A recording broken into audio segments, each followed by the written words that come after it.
ಚಂದ್ರ layout food street ನಲ್ಲಿ simple ಆಗಿ ಒಂದ್ ದೋಸೆ, ಚಿತ್ರಾನ್ನ, ಫ್ರೈಡ್ ರೈಸ್ ತಿನ್ಬೇಕು ಅಂದ್ರೆ ಈ ಸಿಸ್ಟರ್ಸ್ ಕಿಚನ್ ಗೆ ಭೇಟಿ ಕೊಡಿ. ನಾನ್ ನಿಮ್ಮ ಒನೋವೇರ್ ವೀಟ್ ನ ಆಶಿಕ್ ಮಾತಾಡ್ತಾ ಇರೋದು. ಫ್ಯಾಕ್ಟ್ರಿಗೆ ಹೋಗಿ ಕೆಲಸ ಮಾಡಿದ್ರೆ 15,000 ರೂಪಾಯಿ ಕೊಡ್ತಾರೆ, ಬೇರೆಯವ್ರಿಗೆ ಯಾಕೆ ಕೆಲಸ ಮಾಡ್ಬೇಕು ಅಂತ ಕವಿತಾ ಮತ್ತೆ ಅವ್ರ ತಂಗಿ ಈ ಬಂಡಿನ ನಡೆಸ್ತಾ ಇದಾರೆ.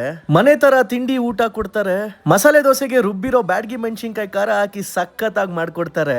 ಮಸಾಲೆ ದೋಸೆ 35 ರೂಪಾಯಿ, ಖಾಲಿ ದೋಸೆ 25 ರೂಪಾಯಿ. ನಾವ್ ಹೋಗೋ ಅಷ್ಟೊತ್ತಿಗೆ ಖಾಲಿ ಆಗಿತ್ತು. ಫ್ರೈಡ್ ರೈಸ್ ಅಂತ ಬಿಸಿ ಅನ್ನಕ್ಕೆ ಕಲಿಸ್ತಾ ಇದ್ರು. ಇದೇನ್ ಚಿತ್ರಾನ್ನ ತರ ಕಲಿಸ್ತಾ ಇದಾರೆ ಅಂತ ಫ್ರೈಡ್ ರೈಸ್ ನ ಟೇಸ್ಟ್ ಮಾಡಿದ್ವಿ. ಚೆನ್ನಾಗಿರಲ್ವೇನೋ ಅನ್ಕೊಂಡ್ವಿ, ಆದ್ರೆ ಚೆನ್ನಾಗಿತ್ತು. ಸಂಜೆ 6:30 ರಾತ್ರಿ 11:30 ತನಕ ಇರ್ತಾರೆ.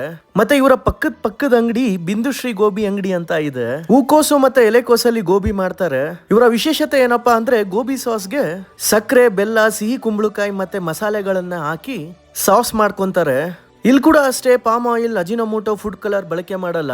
ಟೇಸ್ಟಿಂಗ್ ಪೌಡರ್ ಹಾಕಿರೋದು ಬೇರೆ ಬೇರೆ ಕಡೆ ತಿಂದು ನಿಮ್ ನಾಲ್ಗೆಗೆ ಸ್ವಲ್ಪ ಕಮ್ಮಿ ಟೇಸ್ಟ್ ಅನ್ಸ್ಬೋದು. ನಮಗಿಷ್ಟ ಆಯ್ತು, ನಿಮ್ ನಾಲ್ಗೆಗೆ ಇಷ್ಟ ಆಯ್ತಾ ಅಂತ ಕಮೆಂಟ್ ಮಾಡಿ.